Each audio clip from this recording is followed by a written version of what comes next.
حاضرین و ناظرین، ہم نے پوری کوشش کی ہے کہ کلیات اقبال جیسی جیسی کتاب میں موجود ہے ہو بہو بالکل ویسے ہی آپ کے سامنے پیش کی جائے، مگر پھر بھی کوئی بھول یا گستاخی ہو گئی ہو تو ہم دربار اقبال میں معافی کے طلبگار ہیں۔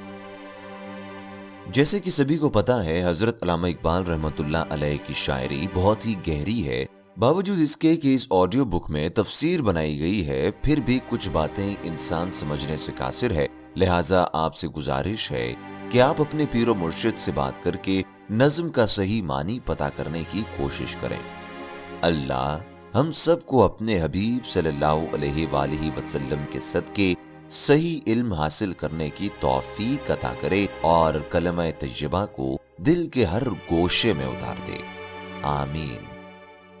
اعوذ باللہ من الشیطان الرجیم، بسم اللہ الرحمن الرحیم۔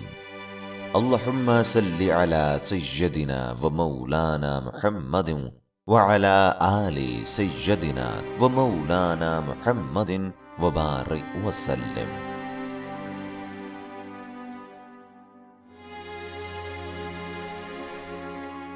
شمع بزم جہاں میں بھی ہوں اے شمع درد مند، فریاد در گرا صفت دانہ سپند، دی عشق نے حرارت سوز دروں تجھے اور گل فروش اشک شفق گوں کیا مجھے۔ ہو شمع بزم عیش کہ شمع مزار تو، ہر حال اشک غم سے رہی ہم کنار تو۔ پہلا بند معنی۔ فریاد در گرا، جس کی گرہ میں فریاد ہو، مراد فریادی۔ دانا سپند، کالا دانا ہرمل۔ شفق گوں، شفق کی مانند سرخ۔ مطلب، علامہ اقبال کی یہ نظم 6 بند پر مشتمل ہے۔ پہلے بند میں وہ شمع سے مخاطب ہو کر کہتے ہیں کہ اے شمع، تیری طرح میں بھی غم زدہ اور دکھیا ہوں، میری کیفیت بھی ہرمل کے اس دانے کی مانند ہے جو آگ کی تپش سے چٹکنے کی آواز پیدا کرتا ہے۔ اس سے مراد یہ ہے کہ میرا دل جب سوز و غم سے بھڑک اٹھتا ہے تو اس میں درد انگیز نالے اٹھتے ہیں۔ جس طرح عشق نے تجھے داخلی کرب کی آگ میں جلنے پر مجبور کر دیا ہے، یعنی مجھے بھی خون کے آنسو رونے پر مجبور کر دیا ہے۔ مجھے علم ہے کہ تو کسی عشرت قدے میں روشن ہو یا کسی مزار پر جلے، دونوں صورتوں میں تیری آنکھ سے آنسو ٹپکتے رہتے ہیں۔ مراد یہ ہے کہ شمع خواہ خوشی کی محفل میں جلے یا کسی غم کدے میں، اس کے پگھلنے سے بہرحال موم کے قطرے ٹپکتے رہتے ہیں۔ اقبال نے انہی کو آنسوؤں سے تعبیر کیا ہے۔ یک بھی تیری نظر صفت عاشقان راز، میری نگاہ مایہ آشوب امتیاز۔ کعبے میں بت کدے میں ہے یکساں تیری ضیا، میں امتیاز دیر و حرم میں پھنسا ہوا۔ ہے شان آہ کی تیرے دودھ سیاہ میں، پوشیدہ کوئی دل ہے تیری جلوہ گاہ میں۔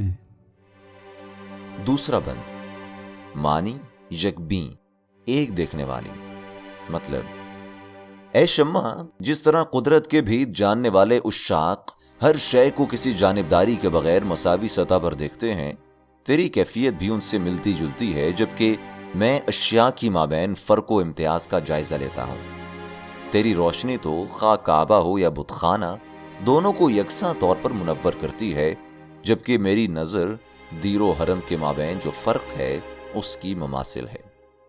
تیرے جلن سے جو دھواں اٹھتا ہے، اس کی کیفیت قلب انسان سے برآمد ہونے والی آہ کی سی ہے۔ لگتا ہے کہ تیرے اندر بھی انسان کی طرح کوئی دل چھپا ہوا ہے۔ جلتی ہے تو کہ برق تجلی سے دور ہے، بے درد تیرے سوز کو سمجھے کہ نور ہے۔ تو جل رہی ہے اور تجھے کچھ خبر نہیں، بینا ہے اور سوز دروں پر نظر نہیں۔ میں جوش اضطراب سے سیماب وار بھی، آگاہ اضطراب دل بے قرار بھی، تھا یہ بھی کوئی ناز کسی بے نیاز کا، احساس دے دیا مجھے اپنے گداز کا۔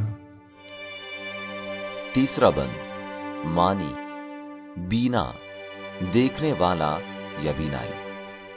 مطلب، شاید تو اسی غم میں جل رہی ہے کہ تو روشنی کے حقیقی منبع سے دور ہے، لیکن تیرے اس عمل کو بے درد لوگ روشنی سے تعبیر کرتے ہیں۔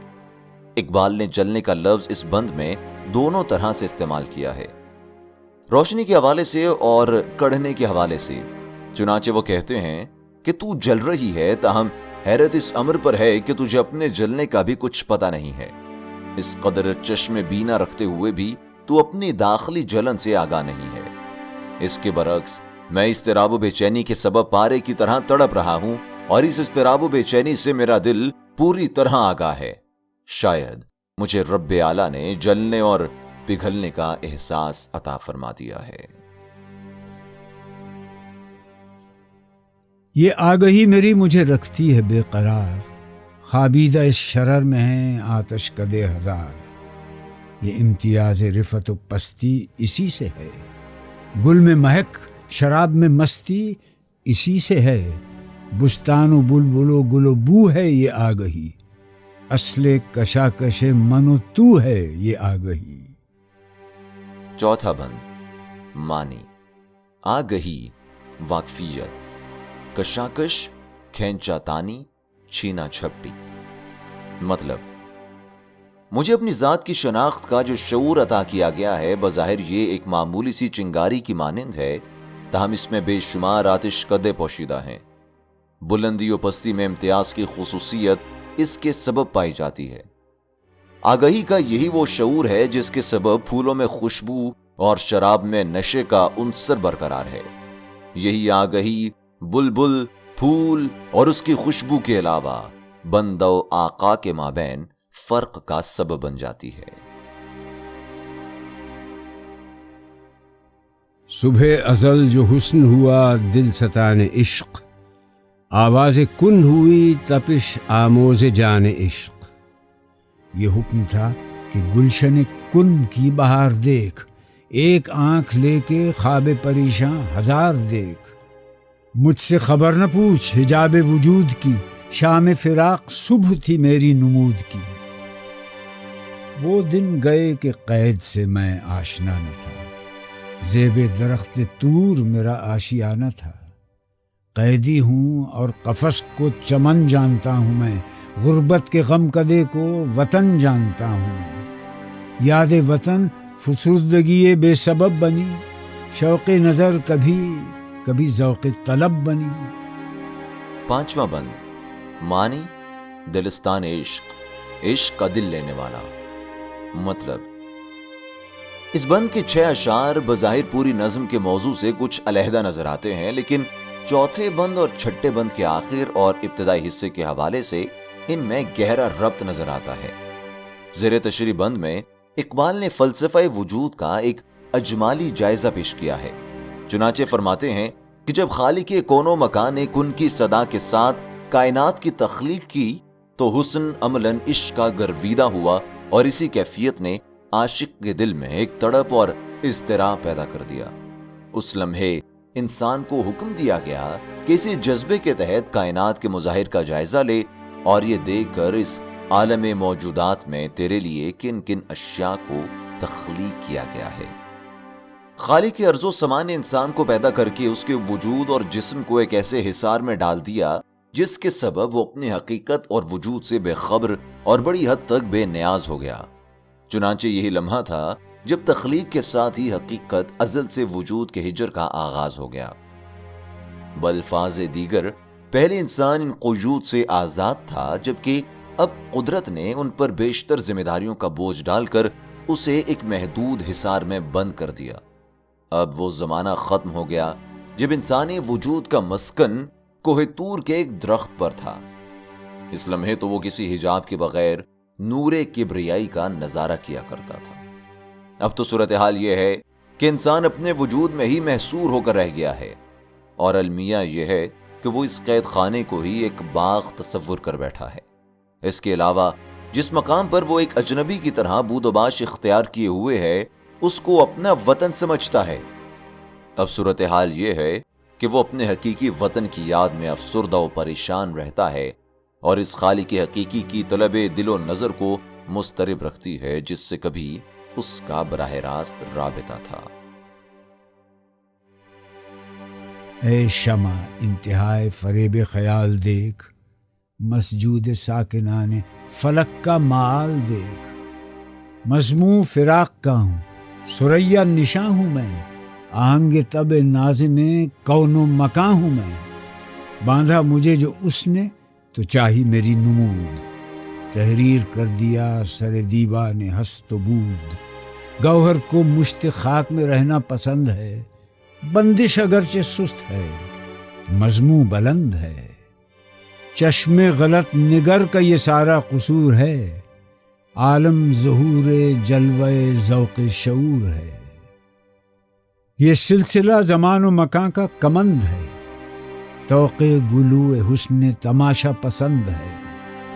منزل کا اشتیاق ہے، گم کردہ راہ ہوں، اے شمع میں اسیر فریب نگاہ ہوں۔ صیاد آپ، حلقہ دام ستم بھی آپ، بام حرم بھی، طائر بام حرم بھی آپ۔ میں حسن ہوں کہ عشق سراپا گداز ہوں، کھلتا نہیں کہ ناز ہوں میں یا نیاز ہوں۔ ہاں آشنائے لب ہو نہ راز کہن کہیں، پھر چھڑ نہ جائے قصہ دار و رسن کہیں۔ چھٹا بند معنی مسجود جسے سجدہ کیا جائے، آہنگ آواز، کمند رسی جس کے ذریعے کوٹھے پر چڑھا جاتا ہے، طوق حلقہ پٹا۔ مطلب نظم کے اس آخری بند میں اقبال پھر سے شمع سے مکالمہ کرتے ہوئے کہتے ہیں کہ اس پس منظر سے یہ حقیقت واضح ہو جاتی ہے کہ انسان کس قدر فریب خوردہ ہے جو اپنے فانی وجود کو ہی ایک مستقل حقیقت سمجھ بیٹھا ہے، حالانکہ ساکنان فلک و سجدوں کا مال بھی اس کے روبرو ہے۔ ہر چند کہ میرا مقام بہت بلند ہے، پھر بھی ہجر کا ستایا ہوا ہوں، پھر بھی خالق کون و مکان کی مشیت سے ہم آہنگ ہوں۔ اس نے مجھ پر جو پابندیاں عائد کیں، غالباً ان سے مقصد یہی تھا کہ ان سے زندگی کے ارتقائی مراحل طے کروں۔ اسی سبب رب اعلیٰ نے مجھے حیات و ممات کا عنوان بنا دیا۔ یہ ایک حقیقت ابدی ہے کہ نایاب موتیوں کا مسکن بھی مٹی اور خاک کے سوا اور کچھ نہیں ہوتا، اس کے باوجود وہ اپنی اہمیت کے اعتبار سے بلند مرتبہ رکھتے ہیں۔ اب جو گہرائی میں اتر کر دیکھتا ہوں تو اس امر کا اندازہ ہوتا ہے کہ یہ قصور میری بصارت اور بصیرت کا ہے، جو حقائق کو ان کے صحیح منظرنامے میں دیکھنے سے گریزاں ہے، جبکہ امر واقعہ یہ ہے کہ کائنات تخلیقی شعور کی مظہر ہے۔ یہ فریب نہیں تو کیا ہے کہ تمام حقائق کو نظر انداز کر کے فرد اپنے شعور کی نمائش کا خواہاں ہے۔ یہی وجہ ہے کہ دنیا میں افتراق و امتیاز کی خلیج وسعت پذیر ہو رہی ہے۔ زمان و مکان کا سلسلہ انسانی حیات کے گرد ایک حصار کی مانند ہے۔ ہر چند کہ اپنی راہ گم کر بیٹھا ہوں، پھر بھی منزل تک رسائی میرا مطمع نظر ہے۔ فریب نظر میں مبتلا ہونے سے یہ زیادہ بہتر ہے کہ حقائق کا سامنا کروں، لیکن صورت یہ ہے کہ خود ہی صیاد بن چکا ہوں اور اس کے دام میں گرفتار بھی خود ہی ہوں۔ یہ کیا ستم ہے کہ خود کو حرم کی بلندی میں سمجھتا ہوں اور اس پر ایستادہ پرندہ بھی۔ فی الواقع میں تو اس حقیقت سے بھی آگاہی نہیں رکھتا کہ حسن ہوں یا عشق کا گداز۔ مجھ پر تو یہ بھید بھی نہیں کھلتا کہ محبوب ہوں یا میری حیثیت عاشق کی ہے، چنانچہ میرے لیے یہ خدشہ بیجا نہیں کہ اپنی زبان پر وہی راز قدیم لے آؤں جس کا نتیجہ پھانسی کے پھندے کے سوا اور کچھ بھی نہیں، کہ سچ کا نتیجہ ہمیشہ تلخ ہی ہوتا ہے۔ شمع بزم جہاں میں بھی ہوں اے شمع درد مند، فریاد در گرا صفت دانہ سپند، دی عشق نے حرارت سوز دروں تجھے اور گل فروش اشک شفق گوں کیا مجھے۔ ہو شمع بزم عیش کہ شمع مزار تو، ہر حال اشک غم سے رہی ہم کنار تو۔ یک بھی تیری نظر صفت عاشقان راز، میری نگاہ مایہ آشوب امتیاز۔ کعبے میں بت کدے میں ہے یکساں تیری ضیا، میں امتیاز دیر و حرم میں پھنسا ہوا۔ ہے شان آہ کی تیرے دودھ سیاہ میں، پوشیدہ کوئی دل ہے تیری جلوہ گاہ میں۔ جلتی ہے تو کہ برق تجلی سے دور ہے، بے درد تیرے سوز کو سمجھے کہ نور ہے، تو جل رہی ہے اور تجھے کچھ خبر نہیں، بینا ہے اور سوز دروں پر نظر نہیں۔